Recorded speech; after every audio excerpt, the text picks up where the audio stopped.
Bendiciones con todos. Hoy día comenzamos una nueva epístola, ¿sí? La primera epístola del apóstol San Pedro aquí en las verdades de la palabra de Dios. Pero primero, déjenme preguntarle cómo están, cómo han pasado, cómo está la familia. ¿Están escuchando los videos? ¿Están escuchando la palabra de Dios eh, que llena nuestras almas, que construye nuestras vidas, que nos alimenta y que nos lleva a vivir la vida tal como el Señor quiere? Aquí en la tierra, una vida abundante, y mañana que nos espere la vida eterna.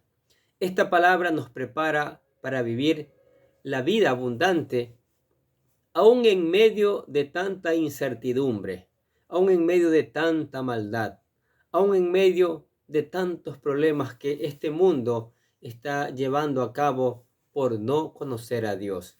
Por eso nos hemos dado a la tarea de preparar estos videos cada día para que usted y yo conozcamos lo que Dios tiene para nuestras vidas.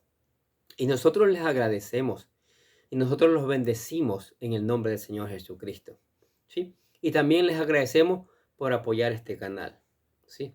Que solo nos dedicamos a presentar la palabra de Dios, las verdades de la palabra de Dios. Si no se ha suscrito, hágalo, ¿sí? Hágalo. Eso es importante porque todos los días en la voluntad del Señor subimos un video. Entonces a usted le va a llegar ese video para que usted siga alimentándose de la palabra.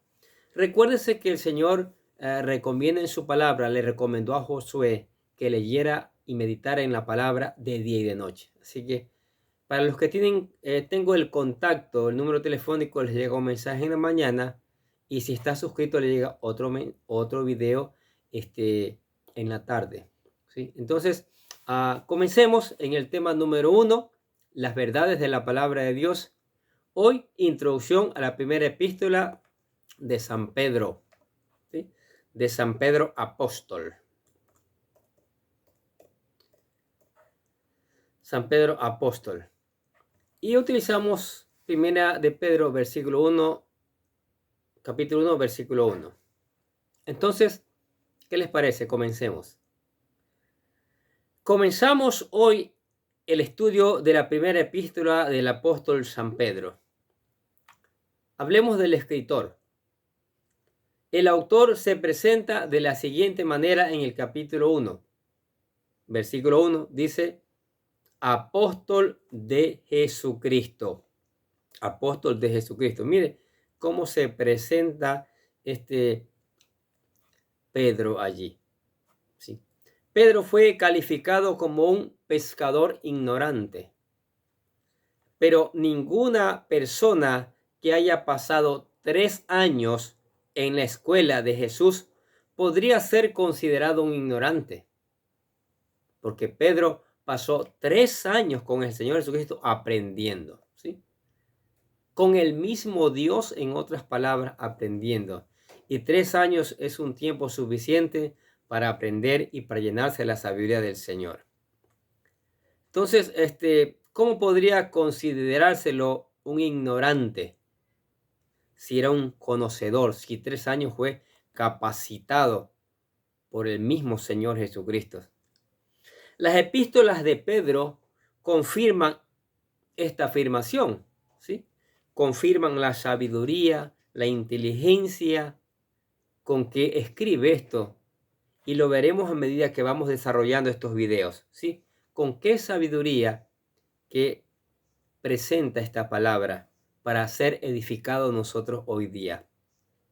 Pedro trató temas de doctrina y desarrolló temas muy importantes, muy importantes. ¿Por qué? Insistimos, no es ignorante, no fue ignorante, fue capacitado por el Señor Jesucristo. En los primeros versos expuso grandes doctrinas de elección. La presciencia, él habló de eso. Habló de la santificación. habló de la obediencia, habló de la sangre de Cristo, habló de la Trinidad, habló de la gracia de Dios, habló de la salvación, habló de la revelación, habló de la gloria, habló de la fe y habló de la esperanza. De todo eso, un ignorante puede escribir todo eso con detalles. Inspirado por el Espíritu Santo, lo hizo, por supuesto. De todo eso habló el apóstol Pedro.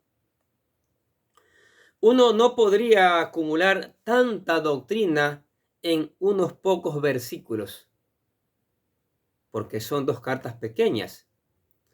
La forma en la que él abordó estos temas reveló que de ninguna manera fue un pescador ignorante, sino un hombre capacitado por el Señor Jesucristo, un hombre lleno del poder del Espíritu Santo.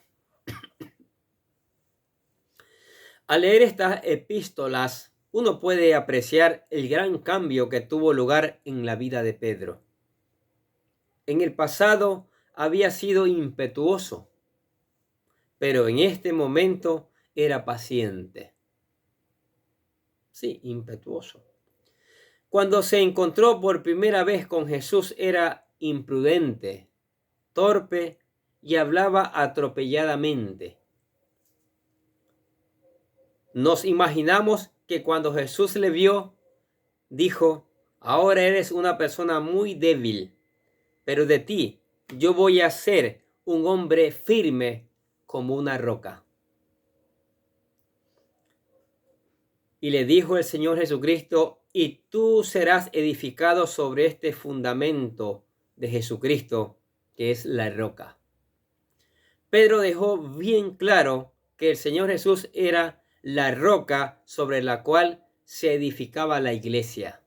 Y sobre esta roca edificaré mi iglesia.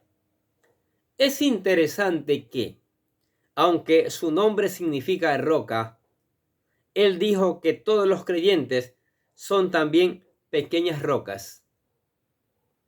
En esta primera carta, capítulo 2, versículo 5, escribió: vosotros también, como piedras vivas, sed edificados como casa espiritual. Fue como si él dijera que cada creyente es como un Simón Pedro. ¿Qué les parece? Así es. Cada creyente, cada persona que usa la palabra con sabiduría y la pone en práctica. El apóstol nunca adoptó una posición elevada, como podremos ver en sus epístolas. Al comenzar su epístola, se presentó como un apóstol. Era simplemente uno de ellos. Aunque siempre que los apóstoles fueron mencionados, su nombre figuró en primer lugar de la lista. Y aunque el Señor lo eligió para que predicara el primer sermón en el día de Pentecostés, ¿se acuerdan? En Hechos, él no se sintió elevado por encima de los demás apóstoles. No lo hizo. Siempre mantuvo su unidad. ¿Cuándo fue escrita la carta? La primera epístola de Pedro. Pedro escribió sus cartas después de que Pablo escribiera las suyas, entre los años 64 y 67 después de Cristo. Después que el sangriento Nerón hubiera llegado al trono y cuando la persecución contra los cristianos estaba comenzando. De acuerdo con la tradición, Pedro mismo sufrió el martirio. Sí. Ahora, el lugar donde fue escrita la primera epístola de San Pedro. Aquí destacamos el pasaje del capítulo 5, versículo 13 que dice: la iglesia que está en Babilonia, elegida juntamente con vosotros, y Marcos mi hijo, os saludan. Algunos han creído que Babilonia fue aquí usada en una forma simbólica o en un sentido metafórico, que Pedro se estaba refiriendo a Roma. Sin embargo, no hay motivos para creer que él usó el nombre de la ciudad de Babilonia en un sentido metafórico. No lo hay. Pedro fue un apóstol que no escribió de una manera simbólica, como lo hizo el apóstol Juan en el libro de Apocalipsis. Pedro escribió de una forma práctica y directa. Él descendió al nivel de la vida diaria. Creemos que si en este pasaje él se hubiera referido a Roma, habría escrito el nombre de la ciudad. Algunos opinan que Simón Pedro nunca fue a Roma. Creemos que él estaba en Asia Menor, que era el gran corazón del Imperio Romano, aunque él no fue el apóstol que abrió ese territorio a la obra evangelística. Pensamos que él siguió al apóstol Pablo. Pablo nunca hubiera ido a Roma si Pedro hubiera ido antes que él a predicar el evangelio allí, porque Pablo dejó bien claro que él fue a lugares en los cuales el evangelio no había sido predicado antes. Ya que Roma estaba en el itinerario de Pablo, parece obvio concluir que Pablo y no Pedro fundó la iglesia en Roma. Perdón. Ahora, otro argumento válido para indicar que Pedro estuvo en Babilonia antes que en Roma está basado en la lista de lugares a los cuales se dirigió. En el versículo 1 de esta carta leemos que esta fue dirigida a los expatriados de los dispersión en el Ponto, Galacia, Capadocia, Asia y Bitinia. Todos estos lugares están situados en Asia Menor, que es el área donde está situada Turquía en la actualidad. Al enumerarlos, él se estaba moviendo de este al oeste. Esto sugiere que el escritor se encontraba en el este en el momento de escribir esta carta. La forma natural y ordinaria de enumerar lugares geográficos es comenzar la lista desde el punto en que uno se encuentra. Al enumerar los nombres desde el este hasta el oeste, parece lógico suponer que estaba literalmente en la ciudad de Babilonia. Después del cautiverio en Babilonia, solo un pequeño grupo de judíos regresó a su tierra. En realidad, eran menos de 60,000. Así que aún había una gran colonia de judíos en Babilonia. Otros judíos también habían huido a Babilonia cuando comenzó en Roma una gran persecución promovida por el emperador Claudio. Por ejemplo, sabemos que Priscila y Aquila huyeron de Roma dirigiéndose hacia Corinto. Y muchos otros huyeron a Babilonia porque hubo una persecución de cristianos y judíos, ya que sabemos que el ministerio del apóstol Pedro estaba enfocado especialmente a los judíos. Parece lo más lógico deducir que él sirvió a las colonias de Asia Menor y especialmente a la de Babilonia. Esta era aún una gran ciudad situada junto al río Éufrates y muchos de los judíos habían permanecido allí después del final del cautiverio. A pesar del hecho de que Papías mencionó que la muerte de Pedro tuvo lugar en Roma, no hay evidencias históricas de peso para esta suposición. No vemos razón para descartar la realidad de que Simón Pedro fue el apóstol para trabajar con aquellos de la nación de Israel que se habían dispersado en otras regiones.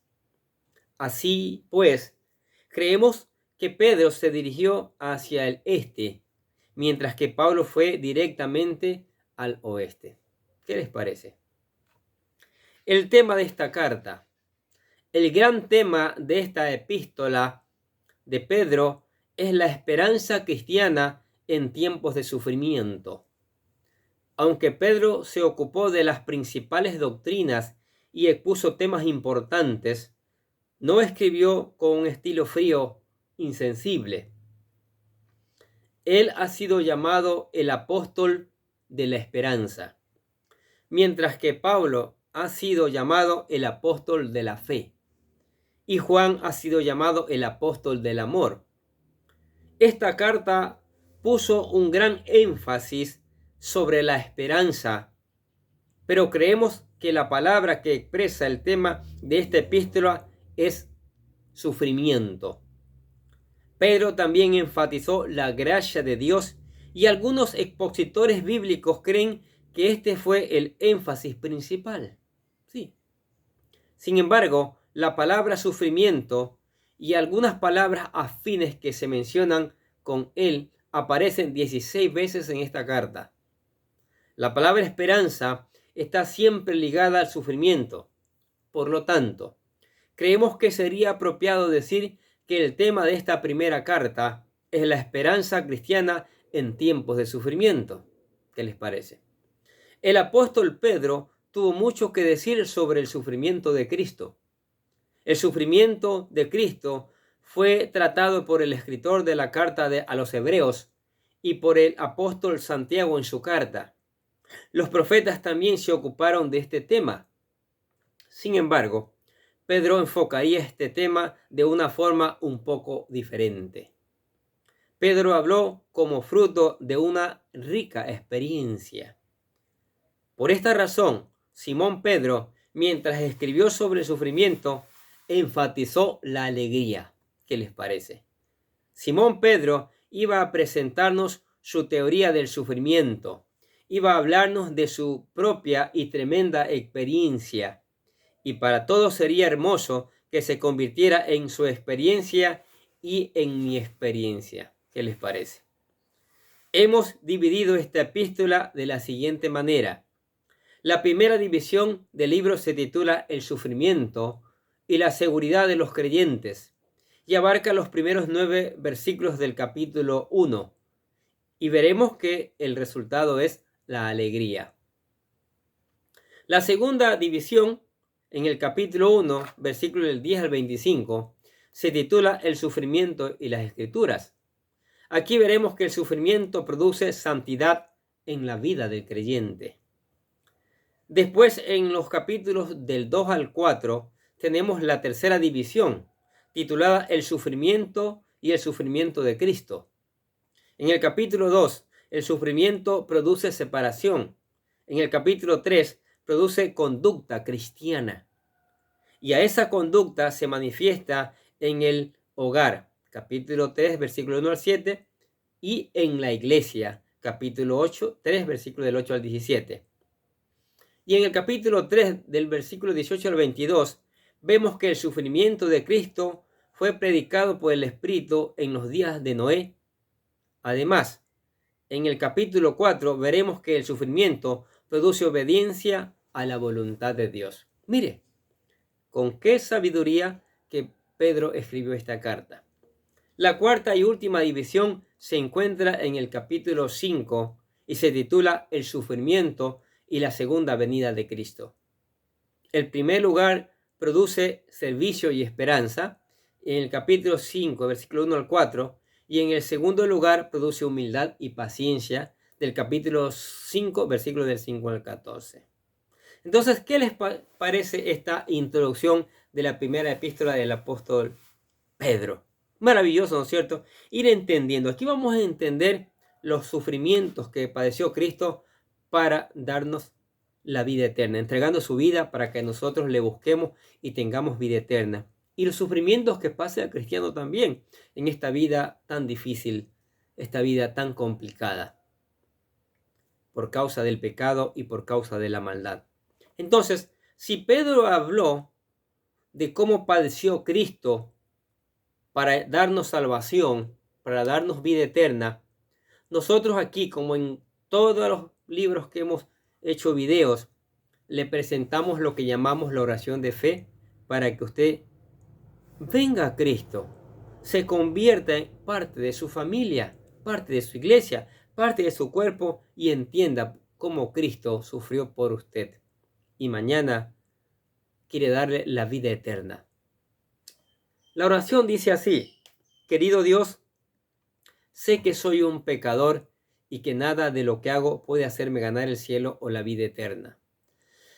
Creo que Jesucristo murió por mí derramando su sangre para lavar todos mis pecados para ser redimido y que se levantó de la tumba al tercer día. Ahora mismo lo recibo como mi Salvador personal, confiando solamente en Él como mi único camino al cielo. Decimos: Señor Jesús, séllame y lléname con tu Espíritu Santo y escribe mi nombre en el libro de la vida para ser salvo. Y decimos: gracias, amado Padre Celestial, por regalarme la vida eterna. ¿Aceptó a Cristo? Eso es maravilloso. Usted va a conocer a Cristo. Usted va a conocer cuánto sufrió por darle vida eterna. Ahora que está en Cristo, como niño recién nacido, medite en la palabra todos los días. Medite. Deje que el Espíritu Santo le enseñe. Busque obedecer, aplicarla. Y después de predicar, de aplicada, predíquela también. ¿Sí? Tenga una lista de oración, converse con el Señor, cántele alabanzas, adore al Señor. Y le invitamos a la iglesia para juntos seguir aprendiendo estas maravillosas verdades. Amén. Oremos. Padre, gracias. Te damos por tu palabra. Hoy comenzamos a estudiar la primera epístola del apóstol San Pedro. Y ya comenzamos, Señor, ya comenzamos a aprender. Ya comenzamos a aprender de los sufrimientos de Cristo por nosotros, del sufrimiento que tiene el cristiano, pero después tiene vida eterna. Y por eso te damos gracias por esta palabra, Señor. Pedimos que esta palabra sea de impacto para el corazón de todos nosotros, de la iglesia y de todo aquel que escucha la palabra. Que tu Espíritu Santo nos ayude en esta tarea de llevar esta palabra, de predicar esta palabra por todos los rincones del mundo, Señor. Y esta palabra pueda germinar para gloria y honra de tu nombre, Señor. Te alabamos y glorificamos en el nombre del Señor Jesucristo. Y decimos amén. Y los bendecimos a ustedes que escuchan la palabra de Dios cada día. Sigamos escuchando, sigamos poniendo en práctica, sigamos reenviando a otros para que también conozcan estas maravillosas verdades. Nosotros desde acá les deseamos que tengan un día, pero lleno de bendiciones.